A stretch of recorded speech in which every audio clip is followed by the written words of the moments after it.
Voilà, donc bien préparer cette Eucharistie avec la ribambelle, les internes, les externes, et c'était absolument intéressant. Merci pour l'échange, c'était vraiment très chouette. Donc je vais entrer dans ces textes avec vous comme nous l'avons fait avec eux, simplement pour un peu comprendre quelques petits éléments de ces textes. On est à la fin du livre de Samuel, du deuxième livre de Samuel, le dernier chapitre, si vous avez envie de le lire tout entier. On comprend aussi plus de choses parfois quand on lit les 4 derniers chapitres, ne fût-ce que ça, puisqu'il y a pas mal de redites, notamment autour de ce qui est dit ici. Il s'agit d'un recensement. Vous voyez, imaginez un petit instant, David était un simple petit pasteur, le dernier des fils quelque part, celui qu'on n'attendait pas. Et celui qu'on n'attendait pas fait une ascension extraordinaire. Et il devient, in fine, le roi, et pas un roi clé local d'un tout petit clan ou d'une tribu, mais il commence à dominer de manière certaine l'ensemble des territoires qui sont occupés par les 12 tribus d'Israël. C'est la première fois, d'une certaine manière, que Israël est vraiment unifié, pas simplement par sa foi au Dieu unique, mais unifié politiquement, religieusement, sur la terre qui lui était donnée par Dieu.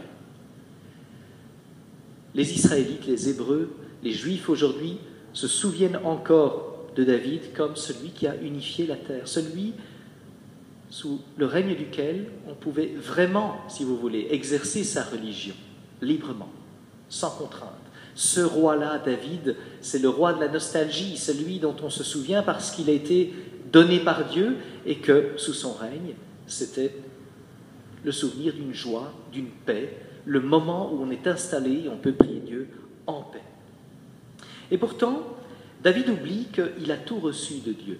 Et c'est pour cela qu'il demande à Joab de faire un recensement. J'aimerais bien compter mes sujets. J'ai envie de compter mes militaires, ceux du nord et ceux du sud. Je veux savoir qui je domine. Et il provoque ce recensement. Et il a de bons chiffres, comme vous les entendez, de très bons chiffres, un peu d'ailleurs exagérés. Et au bout du compte, il oublie ce que la Bible avait déjà dit depuis longtemps, ce que Dieu avait dit, c'est que, en fait, celui qui tient les comptes des vivants et des morts, celui qui ouvre ce livre où sont comptés les vivants et les morts, ce n'est pas un roi local, c'est Dieu lui-même. Le livre où sont inscrits les vivants et les morts, vous trouvez ça, par exemple, au chapitre 32 de l'Exode, c'est Dieu qui tient ce livre. Et en fait, David est assez honnête que pour pressentir qu'il a fait quelque chose, en fait, qui ne va pas dans le sens de Dieu.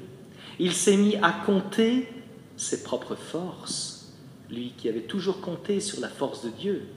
Et il sait que c'est parfaitement injuste, parfaitement ingrat. Il le pressent en lui-même. Et le lendemain de ce pressentiment, c'est le prophète Gad qui vient lui dire qu'il a reçu un message de Dieu qui va exactement dans le même sens, qui vient lui dire « Tu n'allais pas dans le sens de Dieu, tu comptais seulement sur toi-même.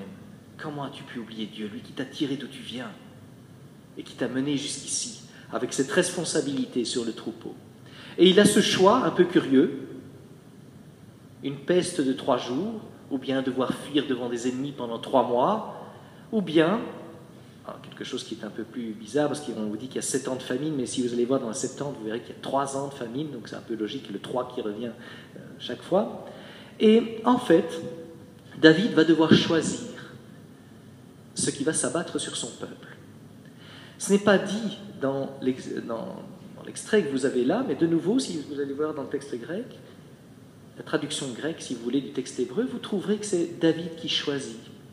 Mais ce qui compte, c'est ce que vous avez ici, c'est-à-dire de dire dans le fond, la réaction de David a été cette fois-ci ajustée. Il a dit, si nous devons souffrir quelque part, que ce soit par la main de Dieu, au moins elle sera miséricordieuse, cette main-là, pas la main d'ennemis, fuir 3 mois devant les ennemis, ou fuir à cause de la famine et devoir s'en référer à des peuples ennemis, mais plutôt 3 jours de peste s'il le faut, parce qu'au moins c'est la main de Dieu qui nous touchera. Et il y a cet ange de Yahvé qui vient dans le récit que vous avez entendu, accomplir ces 3 jours d'horreur, ces 3 jours d'horreur. Et il va s'arrêter au moment où Dieu lui dit de s'arrêter, et on est devant ce qu'on appelle la montagne du Jébuséen, on est en fait à Jérusalem.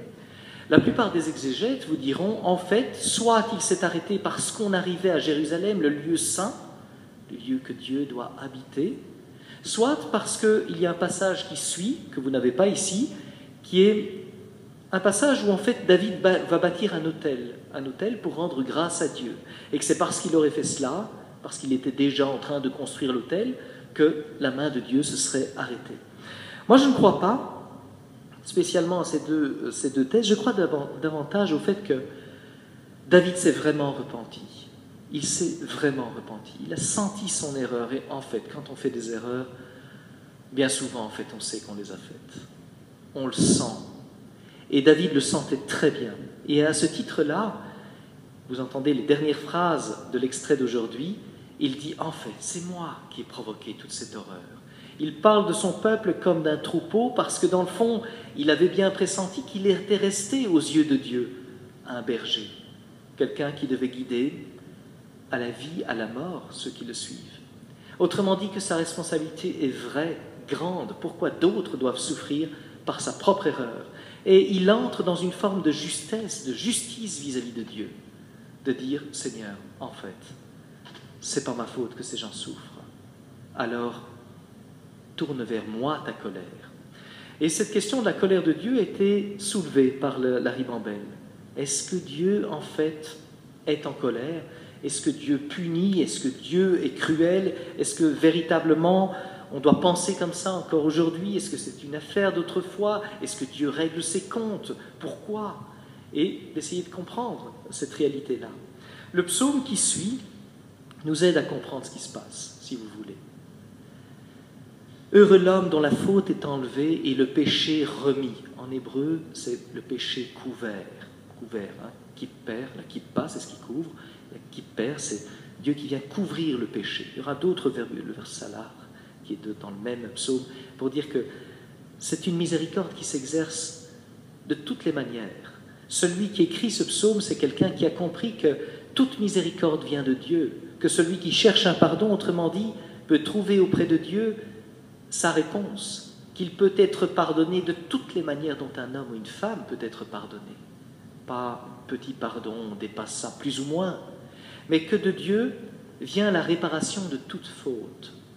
Et à l'époque de Samuel, on comprenait son erreur comme un corollaire d'une forme d'expiation. On pourrait dire que c'est une vision assez primitive, si vous voulez, on peut dire ça. Mais dans le fond, c'était comme une compréhension immédiate. Si je m'avance vers le mal, qu'est-ce que je pourrais récolter d'autre que le mal? C'est presque évident pour ces gens de cette époque-là. Et qu'ils disent que ce mal vient de Dieu ou vient d'ailleurs, ils comprennent que le mal mène au mal. Qu'il y a quelque chose, si vous voulez, qui va faire face à ce mal et qui ne fait pas du bien. Et en même temps, s'il s'agit d'expiation, il s'agit d'être remis dans sa condition initiale, presque la condition d'avant le péché. On sera après le péché, mais on est rétabli dans sa condition si c'est Dieu qui nous y rétablit par une forme d'expiation. Alors, est-ce que c'est Dieu qui envoie le mal? Ça, c'est une bonne question. Mais ma conviction, c'est que, en fait, Dieu parle notre langue et qu'il parle toujours notre langue. Vous vous souvenez de la parabole, par exemple, des talents, où il y en a un qui en a 5, l'autre 2 et l'autre qui n'en a qu'un. Bon, ok, les 2 premiers font fructifier leur talent, et l'autre qui dit, moi j'ai été l'enterrer dans la terre, parce que de toute façon j'en avais qu'un, je savais que tu étais un homme cruel, mauvais ou dur, je savais que tu étais un homme dur, et donc j'ai enfui ce truc, parce que je savais que tu récoltais là où tu n'as pas semé. Et l'homme répond dans cette parabole, et cet homme, on peut l'apparenter à Dieu, tu savais que j'étais un homme dur? Tu savais que je récolte là où je n'ai pas semé? Eh bien, tu auras en réponse ce que tu m'as collé au dos. C'est-à-dire que notre manière de regarder, eh bien, nous attirera, si vous voulez, une réaction qui est proportionnée à notre manière de regarder. Si nous regardons Dieu d'une manière, si vous voulez, méfiante, comme s'il était non pas notre Créateur, celui qui est à l'origine de tout bien, de toute vie, mais comme quelqu'un qui est simplement là, comme l'œil de Moscou, à poursuivre la moindre incorrection de notre part, eh bien finalement, Dieu se comporte, nous parle avec le langage qui est le nôtre, avec le langage qui est le nôtre. Dieu se fait comprendre de la seule manière dont nous pouvons le comprendre. Et la question pour nous, donc, n'est pas d'abord de regarder où est-ce que Dieu a lancé sa correction ou a puni, mais d'essayer de voir que Dieu était à l'origine de toute bonté. Quand il met en place le roi David, ce n'était pas pour que le roi David s'inquiète du lendemain. Il aura bien le temps de s'en occuper. Il va perdre pas mal de ses fils, et même ses petits-enfants provoqueront la ruine de ce royaume, sa séparation irrémédiable. Mais ici, il est invité à une chose, avec l'action de Dieu, à lui faire confiance et à inviter tous ses sujets, non pas à les compter, mais à inviter ses sujets à faire confiance au Seigneur. C'est le thème de la foi qui est là derrière, tout le thème de la foi. Et c'est la raison pour laquelle vous avez ce petit extrait d'évangile, je terminerai par là, où Jésus, le charpentier, non pas le fils du charpentier, cette fois-ci en Saint Marc, le charpentier fils de Marie, c'est-à-dire où Marc souligne clairement, attention, Jésus ce n'est pas quelqu'un parmi d'autres, ce n'est pas seulement l'homme du village, le fils de Marie, à qui il est arrivé quelque chose d'extraordinaire. Et celui que tout le monde croit connaître, celui que tout le monde croit pouvoir définir par son pédigré, parce qu'on l'a vu grandir, revient au village et peut-être même est très bien accueilli. Et comme il est de tradition, quand on entre dans la synagogue, eh bien le rabbin peut choisir l'un d'entre eux pour dire « viens lire la lecture » et fait le commentaire. Et il le fait, mais au lieu de faire un commentaire, j'allais dire, de charpentier, il fait un commentaire qui touche tout le monde. Il lit un passage qui touche tout le monde. Et donc, l'interrogation vient, mais pour qui se prend-il? N'est-il pas celui qu'on connaît, sous tous les visages? Et là, il vient nous enseigner comme s'il était quelqu'un de particulier, alors qu'il n'est que l'un d'entre nous, et on connaît toute son origine, tous ses cousins, toute sa famille élargie. Pour qui se prend-il? Et il ne put faire aucun miracle. Mais la ribambelle me demandait, mais alors pourquoi est-ce qu'on dit qu'il guérit quelques personnes, puisqu'il ne peut pas faire de miracle? La guérison ne vient pas, si vous voulez, seulement de la foi. Dieu guérit qui il veut. Et l'opération de la guérison ne dépend pas seulement de notre foi. Dieu peut guérir. En revanche, pour y voir des miracles, il faudra la foi. Sans les yeux de la foi, on ne voit aucun miracle. On peut constater l'une ou l'autre guérison, mais pas le miracle. Le miracle est lié à notre foi. Et quand cette foi est grande, les miracles sont grands. Quand cette foi est prête à voir l'action de Dieu se rend visible aux yeux de tous. Pas simplement une petite guérison par-ci, une guérison par-là, etc. Mais quelque chose qui est identifié comme venant de Dieu, clairement. Et clairement ici, Jésus fait face à l'opposition, au manque de foi. Un peu comme David qui avait compté sur ses propres forces, eh bien ceux qui croient connaître Jésus ne le connaissent en fait pas véritablement. Je terminerai par une seule phrase de Jésus pour nous rappeler toute l'importance de creuser notre foi, de l'entretenir, aussi d'entretenir celle de nos amis, s'ils sont vraiment nos amis. Je trouve cette phrase très touchante. Jésus, il est dit de lui, il s'étonna de leur manque de foi. C'était extraordinaire, Jésus connaît le monde mieux que personne, il en est l'origine.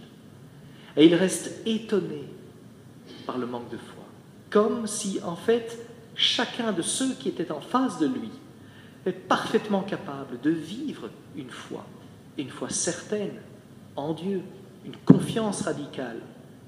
Dieu reste confiant, il croit en notre foi, d'une certaine manière si vous voulez. Il croit en notre foi. Eh bien c'est le moment, chaque Eucharistie, de la retrouver, de penser vraiment la présence du Christ qui vient à notre rencontre. Cette parole n'est pas une parole parmi d'autres, d'un Dieu qui règle des comptes, mais d'un Dieu qui appelle à une foi forte, radicale, qui percute. Dieu fait des choses fortes, et il attend eh bien, que nous fassions aussi des choix forts, simples mais forts. Et avoir la foi, c'est aussi un choix. C'est pas je l'ai ou je l'ai pas, on me l'a donné ou voilà je l'ai perdu. Non, c'est je me bats pour comprendre qui est Dieu. Je me bats pour découvrir sa présence. Je me bats si j'ai besoin d'une guérison. Et je voudrais voir l'action de Dieu, c'est-à-dire ces miracles dans la vie quotidienne. Ces miracles. Voilà, je crois, ce qui peut nous revenir comme tâche aujourd'hui à cette Eucharistie, pour que nous soyons dans cet esprit du psaume qui était dit tout à l'heure, ainsi chacun des tiens te priera aux heures décisives. Ainsi chacun des tiens qui croit en toi te priera vraiment quand ça compte, aux heures décisives.